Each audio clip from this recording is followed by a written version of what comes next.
decades-long tradition gets a bold new chapter. It's no youth movement, but the young era has arrived. Panthers old and new have descended upon Spartanburg to witness the beginning of Carolina's resurgence. The future is now. Welcome to Wofford College. Welcome to training camp. Welcome to Panthers back together again.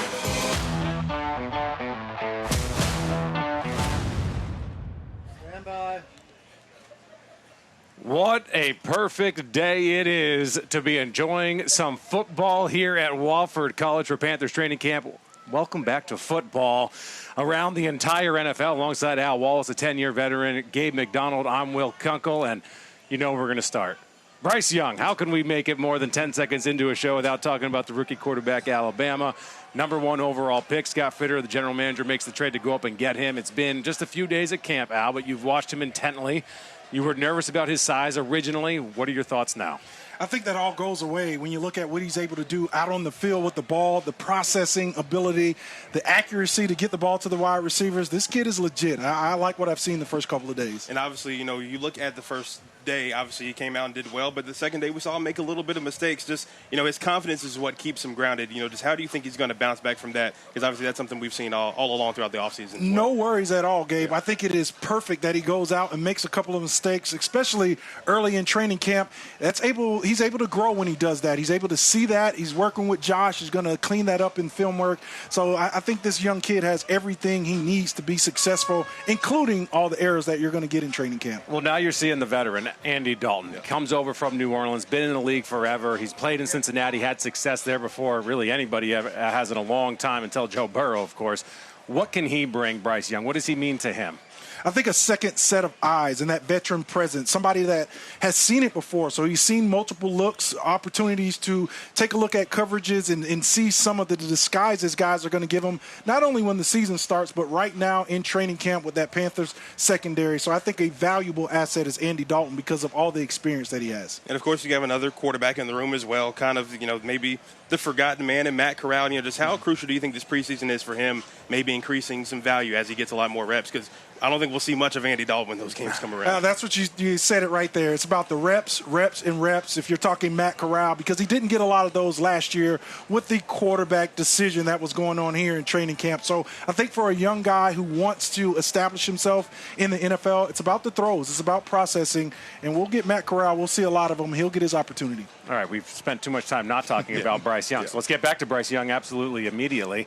You always say, and guys always say in training camp, you can tell day one when a rookie comes in if they've got it or don't. What do you look for in a quarterback outside of making the throws? Because all the guys in college, all the guys in the NFL can make the throws. They got the arm. So what do you look for to say, that dude is the real deal? It's about the timing of it, especially for quarterbacks. It's about the ball coming out of his hands, understanding how to process the information that he's getting pre-snap and develop that into a throw post-snap. So when you see that, this guy has it. He's able to get the ball out of his hands on time and with accuracy. I'm a defensive end. I'm not supposed to like these guys. You guys are forcing me to talk about quarterbacks. But you were also a special teamer. Yeah. You were the dude that ran into the wedge when the wedges existed. You were an absolute nut job.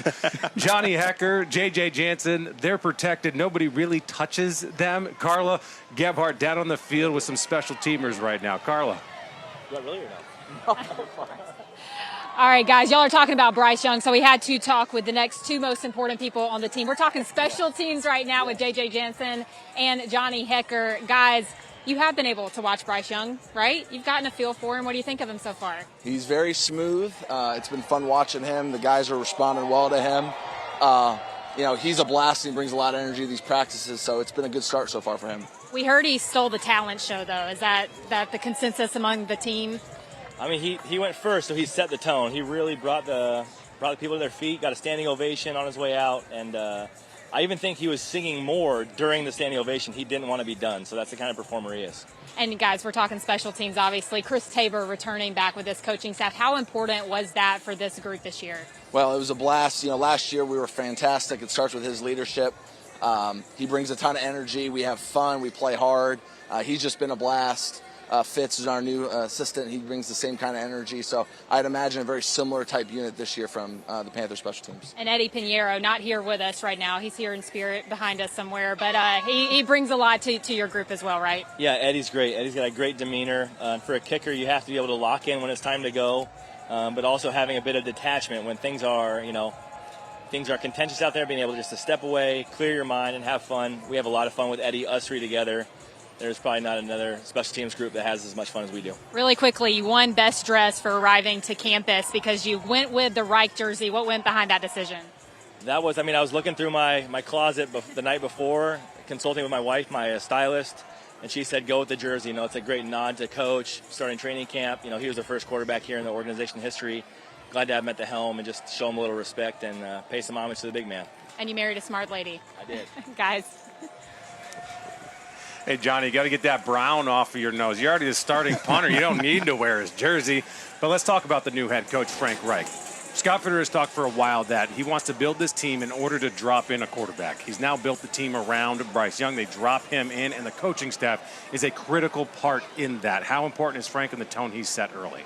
I think the coaching staff is critical to any group of players that you have, a new set of quarterbacks, wide receivers, running backs. But I think Frank is a stabilizing force. You see the team that he's built around him. And my first look goes to one of my former teammates, Deuce Staley, back in 1997, rookies together for the Philadelphia Eagles. You're old. This dude is tough, and he's going to set the tone for that offensive side of the ball, really for the entire team. So I like what Frank has done, and I like what David Tepper has done with opening up the wallet a little bit and allow him to bring in so many guys. And you mentioned Deuce. Obviously, we saw him in the Blueprint show in the preseason, how animated he was. Just what do you think he's going to bring to this team? Just a hard-nosed coach that really gets after it on the field. Competitive nature, and I think this team needs that. They need somebody, especially on the offensive side, when you have, such a quiet leader in Bryce Young. You need somebody to kind of light that fire on that side of the ball. I'm not worried about the defense. They got a lot of guys that can chirp, but when you look at Deuce, he's going to bring that energy, that fire on each and every snap. That's at least what I've heard so far from Deuce. You just saw the entire coaching staff. I talked to a player after practice the other day. He will be unnamed, but he says Frank Reich allows his coaches to be themselves and go out there and coach. He doesn't micromanage everybody's actions and what he wants to see. He doesn't have his hand in absolutely everything at all times. How important is it for a coach to be comfortable with who he is and allowing others to do what they do? It's critical because that's a huge part of leadership, and that's how you earn respect, not from the guys that are on the field, but also guys that are working for you. If you hired me to do a job, allow me to do the job my way. There are multiple ways to get to the same result, and I think Frank trusts his team to go out there and get it done. I'm excited to see the guys play, but I'm more excited to see the situational football and how this coaching staff comes together. And a lot of players have talked about just the change in the vibe. It's a little bit more upbeat because how camp can be for players. It's hard on the bodies. You're coming out here away from your families. How important is it to just have that upbeat vibe during this time of the year before you get ready for the season? You got to have a coaching staff, and there's a ton of guys that have played the game that understands when to push these guys and when to pull their foot off the pedal. And when you have a former guy that was the first quarterback of this organization, he's been through a number of training camps as a coach, as a player. He's going to have the pulse of the team. He has his finger on these guys, and he's going to pull off when he needs to at some point during this camp. All right, you've done your court-ordered community service. You've talked about the offense. We're going to talk about the defense coming up next. Yes. Your baby. Oh, man, there's so many changes on the defensive side of the ball, so we're going to dive into that because they had some turnovers on day 2, which means that's good, but it's bad for the offense. We're going to focus on the positive side, and then we're going to talk about the offensive line. Back together for the first time in a long time that they are bringing these guys back. We are here at Wofford College for Back Together Sunday around the NFL. You're looking at Panthers Training Camp practice underway. We'll be back in just a couple. Welcome back inside Gibbs Stadium here in Spartanburg, South Carolina. It is Back Together Saturday here for NFL fans and, of course, Panthers fans who have shown up to watch Bryce Young and, of course, get their eyes on this new 3-4 defense. It's something that Ejiro Evero has brought here to Carolina, and it's really based on a lot of playmakers that Carolina already has. You think about Frankie Louvu taking a step up this season and Brian Burns, who reached double-digit sacks last season. Says he wants to add an interception this year as well. But yeah, the 3-4 defense is going to be very exciting here in Carolina. And Ajay Rivera, a very smart player or very smart coach, and he was able to dial up blitz pressure on about 33% of opponents' dropbacks last season in Denver. And so certainly something that he would love to carry over here in Carolina, guys. See a little bit more pressure, make things happen behind the backfield, and get some turnovers. Welcome back here alongside Al Wallace, Gabe McDonald. I'm Will Kunkel. So let's start with that 3-4 defense. Fans get excited because it's something new. I don't know half of them know what they're talking about, but why is this good? Why is this bad? What's different? It presents a lot of problems for the offensive line. You're not sure who to block. There are a bunch of guys around the line of scrimmage, and they have to pick out which 4 or 5 guys are coming. So I think Evero's going to do a great job. You heard how aggressive he is, 33% of the time. Can I put on some pads? Can I get out there and light it up with these guys? It's going to be fun. Hey, I'm trying to get back out there as well. And when you look at the players on this defense, give it up. Give it up. The dream is over. Hey, okay? At least I'm only a few years removed. But, Al, when you're looking at this defense and the new additions, the guys coming back, just who do you think are some of the guys that could greatly benefit off this switch, maybe going to some new roles? Obviously, we know Jeremy Chinn's going to be playing pretty much all over the field. That's who I'm looking for. I'm looking for number 21. I want to see Jeremy Chinn around the line of scrimmage. This guy belongs in the box. Take some of the air out of the defense for him, put him around the line of scrimmage, and let him dominate like we saw as a rookie. This guy is a physical specimen, and his best skill set is to just be explosive and a big-time hitter and playmaker. He's going to create some turnovers. I expect to see him all over the backfield this season. All right, we just saw Brian Burns. Let's go back to him quickly because I want to see what does this defensive change mean for him. He's coming into his final year of his contract. He didn't have to show up to camp. He's going through negotiations. He said he wanted to be here with his guys because they're on the verge of building something special. What can he do this year in this defense that he wasn't able to last year? I think he's going to be able to play more freely as an athlete in this 3-4 defense. 2-point stands, whether he puts his hands down in the ground, he's going to be able to understand where he belongs and where he fits in this defense. Look at what the 3-4 defense has done for teams like the Pittsburgh Steelers. Look at what Nick Bosa has done out west with San Francisco. Brian Burns wants to be in that same comparison as those guys. This guy is a freak, and I think he's going to put up big numbers. 12.5, that's the floor now. He's got to up his game. Oh, if he wants to be good, he's got to get that 18. And like if he wants that real money, no more sacks, strip sacks. He's no more knockdown passes. He's got to get the interceptions. But with that too, he also said this new defense allows him to take advantage of his high IQ. What in the world does that mean for a guy that's got to be see ball, get ball? And we saw Brian Burns do this even when he was a rookie, right? He would get to the podium and he would break down plays. His brother played, Stanley McClover. When I played, he was a defensive end. So he's been groomed. He's been coached. He understands the game from an X's and O's perspective, maybe better than anybody on that front. So he's going to be able to use what's between his ears to play with all-pro physical gifts. And I think he's going to dominate. I think we see him around the 15-sack mark in this defense just because of how aggressive Evero is going to be with making sure he gets freed up and gets some one-on-ones. Okay, well, we know what he brings to the table. What about the other side? Obviously, there's going to be, we know Yetur Gross-Matos in that spot for now. Just who do you think is really going to step up and kind of take the bull by the horn, so to speak, and step up on the other side and really set the edge on that other side? There has to be a by committee type of action over there. You got Yetur Gross-Matos, of course, Marquise Haynes. I think is going to be the guy to start the season to line up opposite Brian Burns. But make no mistake, I think you can put a number of guys on there. Phil, DJ Johnson, of course, drafted 3rd round this past spring. We don't know, and I think that's one of the biggest question marks. I know a lot of people are talking about how do you add an extra edge rusher, but I think they feel good with the guys that they have on this roster, and we'll see who lines up week 1 for the Panthers. All right, we just saw him. We're going to go back to him. Jeremy Chinn, number 21. I want to talk about him because of number 24. Von Bell coming in allows Jeremy Chinn to play a position that doesn't really exist, kind of a roamer. Get near the line of scrimmage, make plays happen. How can this defense and the signing of Von Bell help Jeremy? I think a lot. It takes him from being on the back end of the defense. It puts him more around the line of scrimmage. And I just look at a couple of comps. I look at Budda Baker with the Arizona Cardinals, who just got paid. I look at Troy Polamalu, a guy that was playing when I was out on the field, right? He's a safety. You can put that title on him if you want to. I spoke with Jeremy. He said he's an athlete, and he's going to use that athleticism more around the line of scrimmage. This should be a good deal for Jeremy so that he can display those talents. talents. Now, we saw last year Frankie Louvu step up, kind of the unknown guy on this defense. Who do you think is that guy for this defense this year? It's going to still be Frankie, but a guy that I've been watching early in practice is Jamie Robinson. They're playing faster than everybody is, moving with more tempo, more energy, and I like that. He's going to be aggressive. He's trying to strip the ball out. It's going to be fun to see these rookies develop and come together here in training camp. All right, we're going to have a lot more coming up here. We have big-time names about to join us. The general manager, the man that makes all of the decisions, the fit man himself, Scott Fitterer, about to join us on set. For Al Wallace, Gabe McDonald, Will Kunkel. We're going to be back in like 2 minutes, so don't move. Take your potty break. Get yourself a soda. Be right back.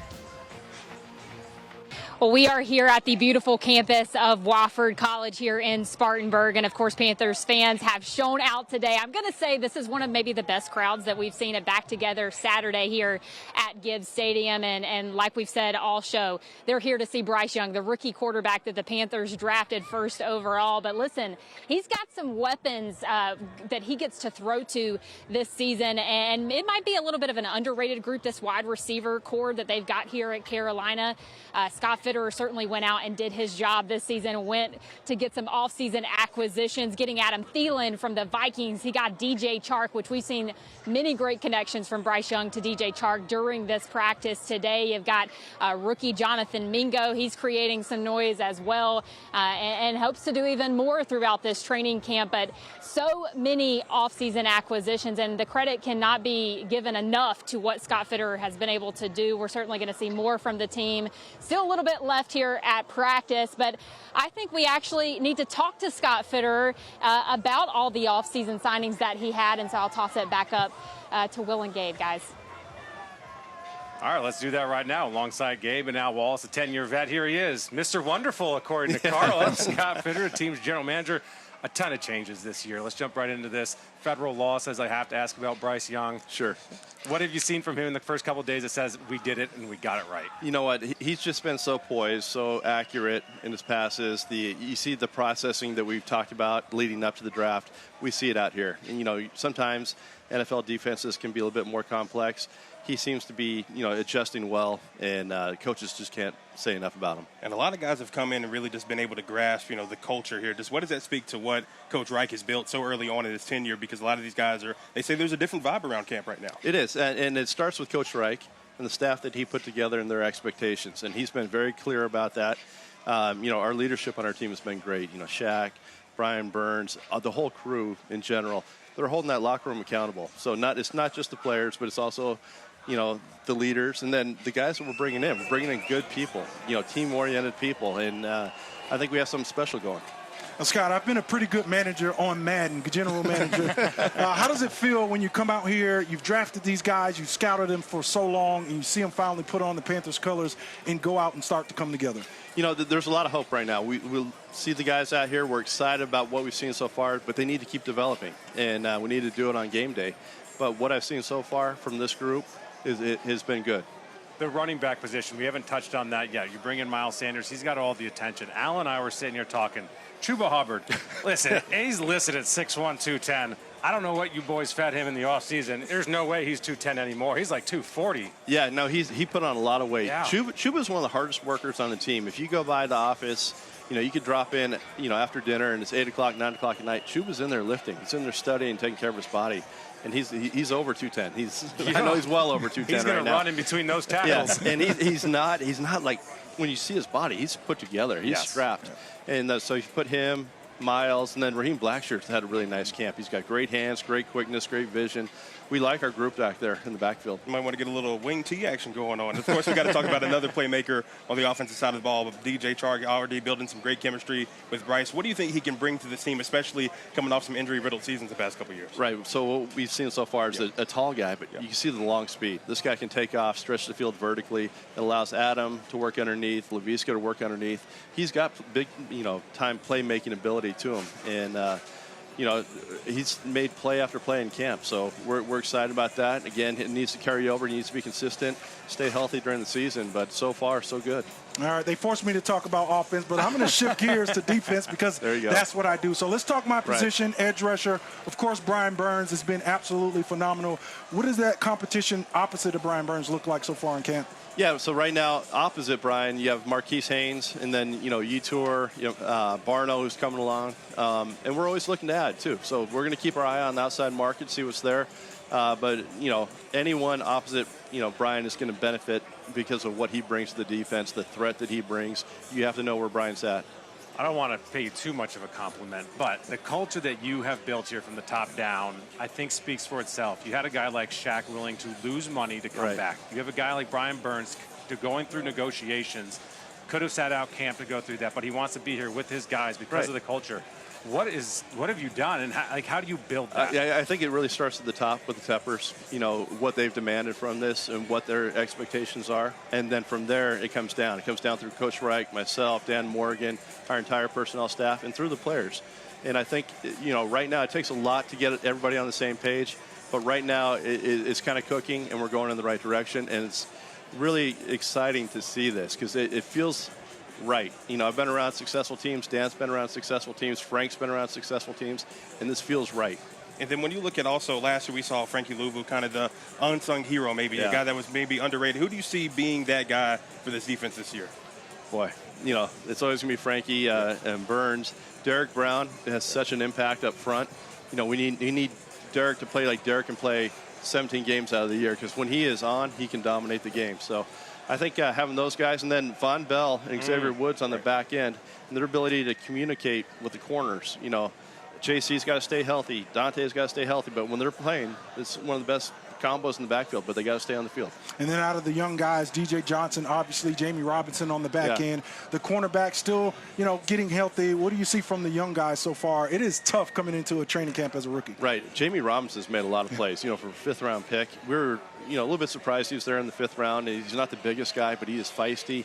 He's been making plays. He sees the ball. He jumps routes. He's quick, but he's not over-aggressive. He knows how to play with discipline. And so he's doing a hell of a job back there. There's been a lot of optimistic hope in years past. Yeah. I think there's real hope this year. Yeah. The expectations are there. As a general manager, is that a different feel of like we're expected to maybe win this division this year and go to the playoffs? Not like, hey, if things fall our way, that'd be really nice. Well, I was asked the other day, I had hope going in last year. We've had talent on this roster. And now it feels like we're putting it together, everybody moving in the same direction. And not just pieces here, here, and here, and hoping. There seems to be a plan, there is a plan in place. And our players are on board, our coaches are on board, and this is a really exciting time for us. It seems like we're getting over that hump right now. It seems like that plan, you've told me for years, it was to build this roster and then be able to drop in a quarterback, because it's not easy to go find a quarterback. Right. When did you know that you were like, all right, boys, I think we've done it. Let's make that trade. Let's go get that number one pick. We liked a couple guys in this draft, and, obviously Bryce is the guy that we had kind of looked at early on, but CJ was talented, Anthony was talented, there's a lot of talented guys. But we knew the offensive line was in a position where we could protect these guys. Defense is solid. We had the right coaching staff. Let's go get Bryce. Let's put him in a position to be successful, and that's what we did. Last question, very serious. What's your favorite meme of you on the internet? Oh, man. There's like all the laser eyes coming out. I tell you, our staff is so good. I rely on Dan Morgan, so much, and Cole Spencer and our whole scouting staff. Those guys are the ones that do all the hard work. So it's all about them. Scott, we appreciate your time, man. Go enjoy this because the energy down there is absolutely fantastic. It's a great crowd. And we're going to talk about the big boys up next. Finally, they're all back together. One guy's missing. We're going to have an update of when Austin Corbett expects to be back. We'll be back in 2 minutes. Welcome back here to Wofford College as the Panthers are still practicing behind us. A gorgeous day, and that's because the sun is not out. The cloud cover is perfect, which when in Spartanburg is awesome. Al Wallace, 10-year veteran, alongside Gabe McDonald. I'm Will Kunkel. Let's talk about the wide receivers. We haven't touched on them yet. Who's wide receiver one? Because DJ Moore is now gone. Adam Thielen probably going to start there. Will he stay there? What do you see? I see Adam Thielen is your guy right now. He's the #1 wide receiver. He is so good. He's such a veteran. You find him open all the time, and that's exactly what Bryce needs. But I think eventually when you look at who Jonathan Mingo is, drafted this year, and what Terrace Marshall Jr. could be, I think that's your 1-2 punch moving forward for the Carolina Panthers. Then you throw in Laviska and the rest of the guys. This is a really athletic and talented group. And you mentioned Laviska. Obviously, we've seen him get some reps at running back as well. So kind of going to be maybe our version of Deebo Samuel a little bit. What do you think he can bring to this offense? Kind of a fresh start for him, because people don't remember he was traded last year after training camp, so he came on right before the season started. Yeah, what he brings is 10 more pages of the playbook that, Frank Reich can go in, Thomas Brown can add to this unit. This guy is so versatile, and I think he's going to give defensive coordinators nightmares, because when he's on the field, even with Miles Sanders, you're not going to know if he's going to get it, if he's going to be matched up on a linebacker, one-on-one on an option route. I like the versatility that he brings to this offense. He's going to get other guys open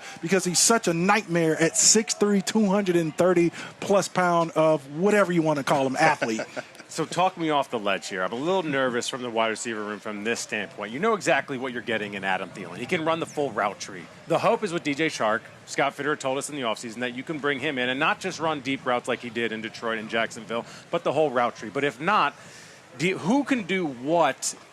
Can anyone else do everything? Because you can't have a whole lot of guys that just do a little bit part of being a receiver. Well, we talked about the coaching staff earlier and how diverse it was and how they've built this thing to win, right? I think the same applies to the wide receiver position, because you don't need every one of those guys to do all the things. I know we had Steve Smith Sr. up here. I played with Moose. Those guys alone could probably dominate in the NFL. We've seen it before. You have each guy that brings a different skill set. There's so many talented wide receivers that we forget about Hayden Hurst at tight end, a pass-catching tight end that's going to also add to that group. So I think they're multiple. They'll be able to do so many things, but each brings their own skill set. See on the right side of your screen, number 11, I believe that's C.J. Saunders. We were just talking about him and Derek Wright in the break. Two guys that probably won't make the starting lineup for this team and maybe not even make the roster, but the practice squad.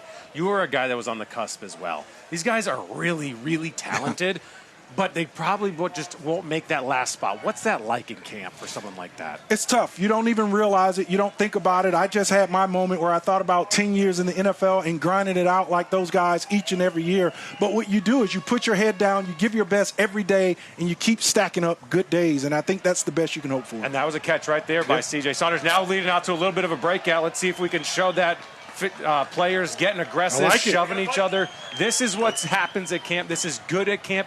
I think it builds team camaraderie because you got your boys back, your other boys got their back, and it breeds competition now. You got a lot of this. You had Kevin Donnelly, and Steve Smith out there. I mean, you guys got it weird. Yeah, our team fought every day, and I think that's what made us better. It made us better on the field, but it made us closer as a team. You talk about team building, it sounds weird, but going out there and scuffling a little bit, especially on day 3 of camp, it was to be expected. Yeah, that heat does something to you. It does. It's that competition. You turn it up a little bit when you're at Wofford College. And we also have, let's bring this up right now. We want to show, I believe the man of the year is what we want to show. Everyone is DJ Chark and Laviska Shenault. They're going to just get a talking to. Don't do anything silly. Don't do anything stupid. But coming up next, we're going to talk about the offensive line. We're hoping to have 2 big boys coming to join us, maybe Ike Ekwonu, one of those guys that will be in the Hall of Honor, who will be mentioned, who will be honored October 29th. Now, Fan of the Year, you can win a trip to the Super Bowl. Take your phone out right now, scan that code, and then hit the button that pops up, and you can be Fan of the Year. I'm actually going to do that right now so I can go to the Super Bowl, and that's going to be a lot of fun. All right, we're going to be back in 2 minutes, hopefully with 2 guys from the offensive line. Welcome back inside Gibbs Stadium. We got one more period to go here at Back Together Saturday practice, and I got to get these guys going back out to their corrected for positions, right? And I've got Ike Ekwonu and Bradley Bozeman of the offensive line with me right now. I'm going to say you're 2 of the maybe nicest guys. Bradley, you've got the job of protecting Bryce Young this season. What have you taken away from what he's shown so far? The guy, he's got a lot of leadership, a lot of talent. A very intelligent man. I mean, he came in, he learned the offense. I mean, he was giving presentations the other day for protection. So that says a lot about a rookie. I mean, I know I wasn't doing that as a rookie, and I was still struggling with the playbook, and he just came in and mastered it and just continued to put it out on the field and show that. I called you nice earlier, but Coach Frank Reich told us that you are an intimidating leader, Icky. What do you think about that? I feel like that's kind of fair. I guess I kind of flip that switch on the field. When I'm off the field, I like to joke around with the guys. I feel like we got a lot of good personalities in the offensive line room. And, Coach Reich and the staff does a great job of kind of letting us be ourselves. All right, last question, and then I'll let you go. But you got a couple of guys. They're injured right now. What have you done to really kind of help the other guys step up in their place? That's kind of how football season is. There's always injuries. There's always people going down. And it's next man up. And I think everyone that's stepped into those roles have done a great job. And it's just our job and Icky's job to just continue to communicate with those guys, make sure they're on the same page and know the standard that we're holding each other to. And I think that's our whole offensive line room that does a very good job of that. All right, thanks, guys. I'll let you get back to it, guys. All right, the big boys up front. You got to protect Bryce Young. Nervous about his frame and his size, but I don't think it's going to be much of an issue. He's been that size the entire time. But Austin Corbett out. What are you looking for from someone that fills in for him? Because Chandler Zavala, who was expected to fill in for him, is also out right now. I think if it's at any position, interior lineman, that right guard position is the best spot. You don't want one of your tackles, one of the big boys. But, look, this unit stuck together last year. They were really, really good. I thought Austin Corbett was the most consistent of the five in his play last year. Things really got ramped up with Bradley Bozeman. Once he appeared in that lineup, that running game ramped up really fast. Yeah, we just had Icky on the set, of course, or on the show. But what do you want to see him in year two take that lead? Because obviously a rough start last year, but he eventually got things going. Where do you want to see him take the biggest lead this year? I mean, he came into this game with the physical skill set, right? He's big, he's aggressive, he's athletic and light on his feet. Now it's about understanding the game and being a student. We talked about it with Brian Burns. I think that's the next evolution in Ike Ekwonu. How can he game plan, watching film, studying, being a pro, and being able to take down some of the best pass rushers in the NFL? How important is it that these guys have played together for a full season? They don't have to get to know each other, because 2 years ago, I believe we had 13 line combinations. This year, just coming back with that one. Offensive line is unique, and you often hear them referred to as dancing bears. They have to be together. They have to eat together. They have to sleep together, and that's why I like leaving Charlotte and being in Spartanburg down here. But as long as those guys are out there, they kind of feed off one another. It's a moving body, a moving mass of giant guys. It's incredible. It may not be. It's the sum of your parts. And Al, you brought a different angle to the offensive line and how they bond. I did not know that happened. Miles Sanders, interview with the new running back from Philadelphia, got the biggest contract of all the running backs around the NFL this year from the Panthers. We will hear from him coming up in 2 minutes. We'll be right back. Welcome back to Wofford College in Spartanburg, South Carolina, where the Panthers have invited a couple thousand of their best friends to watch them practice for Welcome Back to Football, Welcome Back Together football across the NFL. But when these fans get amped, they get amped because either the play is good or the Top Cats are telling them to get loud. But you got to make that squad. We went behind the scenes on how you make the Top Cats. Take a look at this show. Once you make it to finals, you feel like you're already in. It is really hard to make this team on your first try. It just is, because they're so talented. When you get that email and your name's not on the list, I think it kind of added a layer not making it. I respect the fact that I haven't done it. There are people that are on their 4th or 5th audition. To not give up and to come back shows that you wanted. It shows that you were determined. The timing has to be right for them, right? It has to be the right team for them to be on. Now I have that chip on my shoulder, kind of in the best way of I have unfinished business. I got to go back and I got to get my place. How could I not want to be a part of this? How bad do you want it?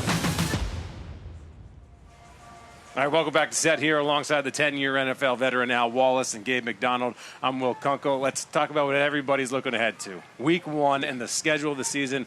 When that schedule gets released, the first thing you look at is what? It's in the division. You got to get ready. Down 485. I'm excited to see the Panthers, the Falcons. If you want to know where you're going to be, I think it's week 1 for this team. Week 2 as well. 2 division games back-to-back to open it up. Yeah, coming back home, too. I mean, week 2, Monday Night Football. How big is that for these guys to have that prime time, platform so early in the season, especially for a guy like Bryce Young, who's going to be QB1? All eyes on the quarterback, and Bryce has a lot of expectations being the number 1 overall pick. I think these teams both are predicted to do pretty well, and the Carolina Panthers have a lot to prove. It all needs to come together in training camp, but because of the nature of the beast, right, you probably won't see a lot of Bryce. You're going to see what he has. You're going to see what he has early in the season in the division. So when you were playing, what's the first thing you look at? Is it for the bye week? Is it week 1? Is it your primetime games? What's the most intriguing part for you? Oh, you always want to see the primetime games. games? When can I get this pretty face on TV? When can I get out there and do my thing, right? And then the next thing you go to is you start looking for Chicago. You look for Green Bay. You look for the cold weather teams in November and December, and you start preparing the bones because it's going to be cold up there in Lambeau. And you got those division teams, obviously, luckily, they got to go to Chicago. Obviously, it's going to be later in the year in November. If you had to look at some other games, maybe some quote-unquote gimme games. I know it's the NFL, but if there was any that you had to look at, like that's a game that they cannot lose, what would some of those be for this team? I mean, you look at Houston, you look at some of the younger teams that were high up there in the draft with the Carolina Panthers that were vying for that number 1 overall pick. You circle those. Those are opportunities to play against other top quarterbacks in the NFL draft to go out there and try to get a win. I can tell you one thing. There's no gimmies in the NFL. Everybody's going to come ready. It's the cream of the crop. They're going to all be ready, especially with the number 1 overall pick on the other side of the field. All right, Carla Gebhardt is on the field standing by with one of our new toys on the offensive side, number 6, Miles Sanders. Carla.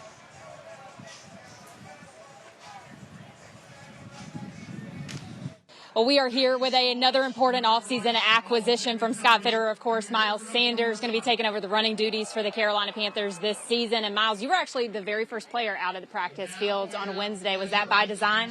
No, not by design. I do this all the time just to kind of get my mind right and, get loose early and, catch some jugs, get some catches in before practice starts. You said you really wanted to come in here and set the tone. Do you feel like you've been able to do that here this week? I mean, everybody's been telling me I've been practicing well and stuff, but I'm just going to take it day by day, and all I'm trying to do is just lead by example, and that's all I'm trying to do.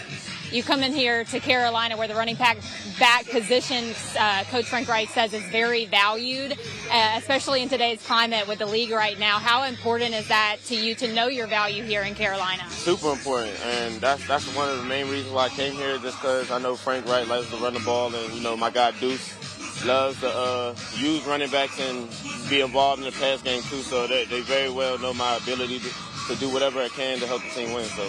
And Deuce was a huge part in you coming back to Carolina. How has it been back with him, working with him this week? It's cool, man. He's a crazy dude. He's always fired up, always bring the energy, but that's what, keeps me alive during practice. He's always in my head telling me little nuggets just to keep with me, and always learning something new from him every day. Carolina is very familiar with backs that can do a little bit of it all, whether it's pass blocking, running, catching. That certainly describes you. How excited are you to get going in this offense this season? Yeah, I'm super excited. Similar to the same offense that I had last year.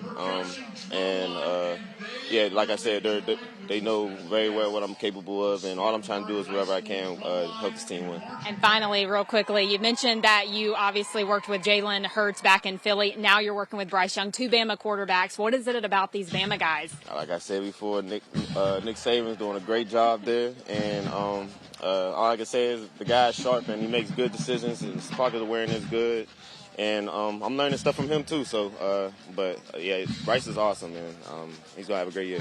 All right, thanks, Miles.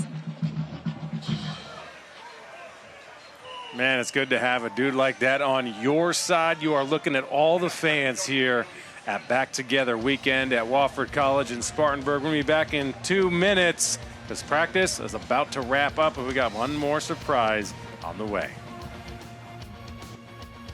Back here on Back Together Saturday, a live look panning across the field here at Gibbs Stadium. Panthers fans showing up and showing out for Back Together Saturday to root on their black and blue. And, of course, at this time in the preseason, everybody has hope. And everybody is trying to get, obviously, to the Super Bowl. Super Bowl coming up later in February in Las Vegas. And, of course, here are the odds of the teams in the NFC South. The Saints with the best odds at plus 4,000. Your Panthers at plus 7,000. Guys, obviously, we know this team is kind of a younger team, brought in with the number 1 pick.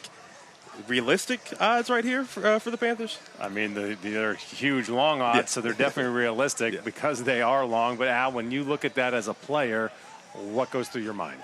I think it's motivation. It gives you a target, especially when you're looking at the Atlanta Falcons just right above you. I think Arthur Smith is building something good, but this Carolina Panthers team is coming together. You can see it as we watch practice here, guys going out and making plays early here in July. As we watch Andy Dalton, he's coming over from the Saints. What making nice a great play to Adam Thielen right there. To say already that's what you want to see, yeah. On point. But what can Andy bring a team like, hey, I know that the Saints do this. I've seen it that way. Because he's not playing, so the Saints don't need anything on him because he's not going to be on the field. It's going to be Bryce Young.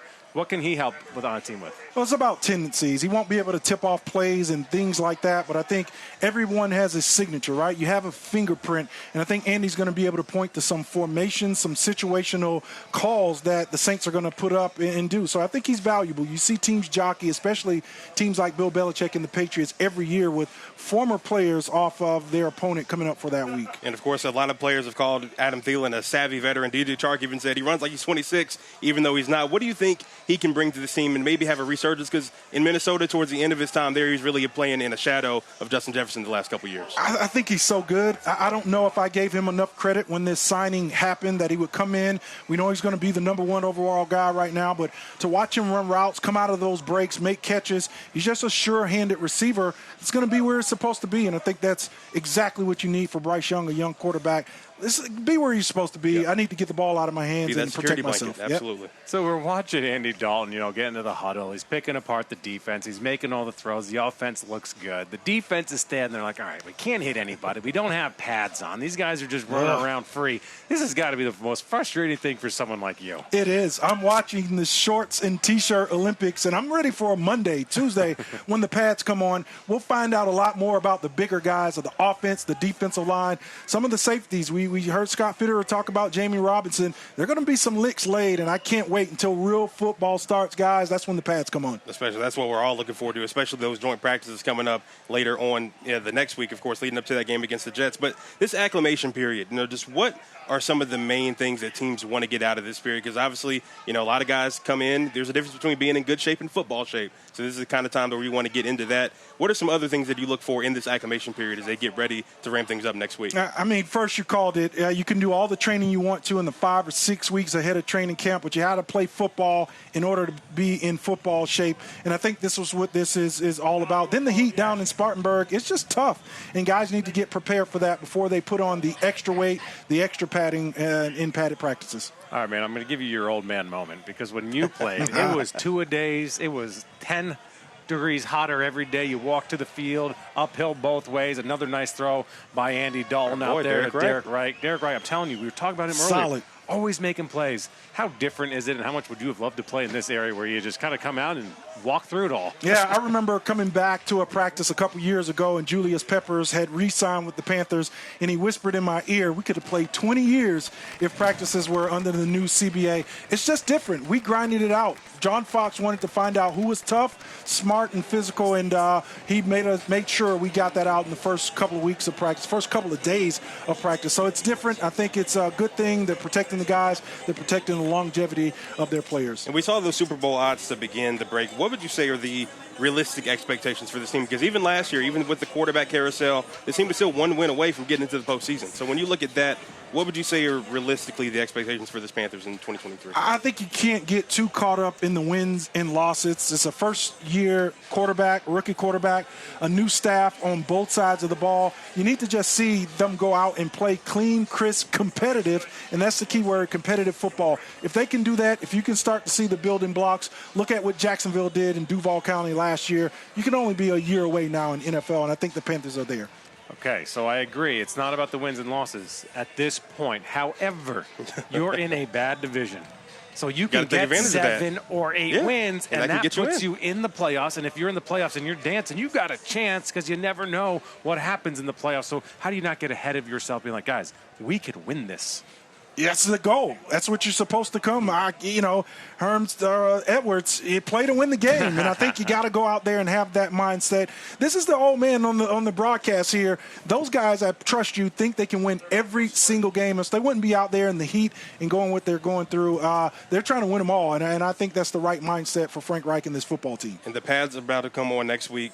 What are some? Give me 3 things, 3 keys. We know we got your keys to the game every week on BBKL. Your 3 keys to next week for camp. What do you want to see the most as they begin to ramp things up? I want to see the front 7. I want to see the defensive line dominate against the offensive line. Who's going to be the pass rusher outside of Brian Burns? We heard from Scott Fitterer. And then the linebacker play. You got Shaq. You got Kamu Grugier-Hill, who's done a good job over the last couple of weeks. And then hits on the back end, physical. It's friendly fire, but I need to see the ball pop out. All right, it looks like we're about to run, and indeed we are. As this obviously doesn't look like punishment due to the fact that it's like a slight yog, if you will, but this competition? What are we doing here? This is about getting some extra work, and I think some of the leaders probably said, hey, we're going to stay out. We're going to get some extra work in, and you pull the rest of the team in. I don't know that this is mandatory. I think this is a good thing that was led by the veterans on this team, the leadership on this team, just to get some extra conditioning in on a pretty tame day out here on this Saturday. And you mentioned the vets. Obviously, Shaq Thompson and Brian Burns talked about how they get up and work out at 5:45, just to have that leadership, and they want to get some more guys along with them. Just how important is that, especially when they're bringing in so many new guys on the defense in this whole team, to have guys that want to step up like that? Because a lot of guys probably don't want to wake up that early when you don't have practice till 10 o'clock and you're going to be in the heat all day. Gabe, that's a personal problem. Yeah. I'm not getting up at 5:45 in training camp. We just talked about 2-a-days, so let those guys have it. If they want to get it done, that's fine. I felt like I put in the work. I came in ready. I was going to play football. That was my focus, but I understand it. Leadership on the team, especially on that defensive side of the ball, they're the bar, right? They're the foundation, and I like what those two guys are doing, working together, trying to pull other guys in. Real quickly here in about 40 seconds, what's that line for Frank Reich of push these guys, get them in football shape, get them ready, because you can't get better at football without practicing football, and also not getting them hurt before the season starts? You got to push. He has to push. You can't worry about pulling off at this point. I talked about John Fox. You're establishing yourself. You got to go out. You got to push pretty hard to make sure these guys understand that this is a new culture, this is a new team with higher expectations in a wide open NFC South. All right, we're going to have a lot more tonight on Charlotte Sports Live on Fox Charlotte. Make sure you guys watch that every single night throughout the season. We are the home of the Panthers. We get the exclusive interviews we're going to be on after the Women's World Cup this evening. This has just been fantastic. What a showing by all the fans. The hope is real this year. We're no longer selling you a bag of goods. It's happening, everybody. For Gabe McDonald, Scott Fitterer, Miles Sanders, Carla Gebhardt, Steve Smith, and Taylor Zarzar, this is Al Wallace. I'm Will Kunkel. Thank you for watching, everybody. Keep pounding.